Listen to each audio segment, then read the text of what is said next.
Integrasi pegaraman.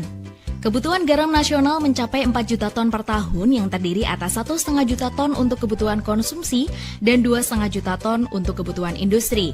Diperkirakan kebutuhan ini akan terus meningkat setiap tahunnya. Kebutuhan garam nasional ini harus memenuhi persyaratan kualitas dan adanya jaminan pasokan.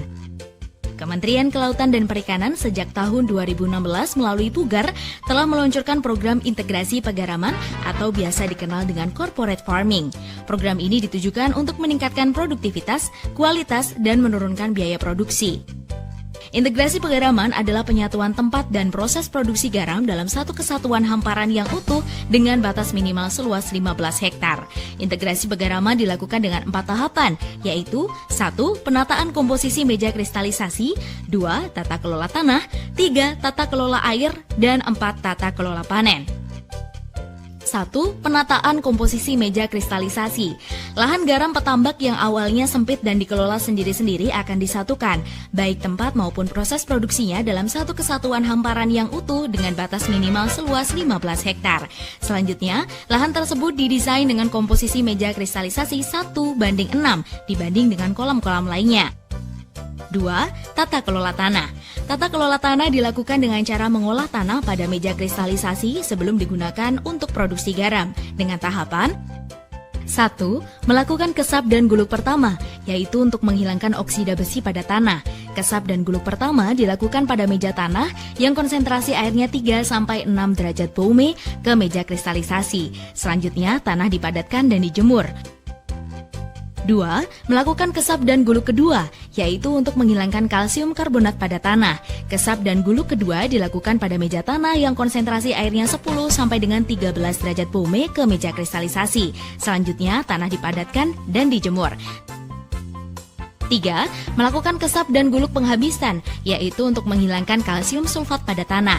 Kesap dan guluk penghabisan dilakukan pada meja tanah yang konsentrasi airnya 18-23 derajat Baume ke meja kristalisasi. Selanjutnya, tanah dipadatkan dan dijemur. Meja tanah yang sudah mengalami proses kesap dan guluk penghabisan segera dipasang geomembran atau HDPE. Apabila sudah terpasang, segera diisi air dari meja di atasnya yang konsentrasinya 25 derajat Baume lepas air tua atau LAT, dan selanjutnya akan terjadi kristal garam. 3. Tata kelola air. Tata kelola air dilakukan dengan cara memasukkan air laut ke kolam penampungan air laut atau bozem, yang pada umumnya air laut berada pada 2-3 derajat Baume. Selanjutnya, memasukkan air laut ke kolam peminihan pada kondisi air laut 3-22 derajat Baume.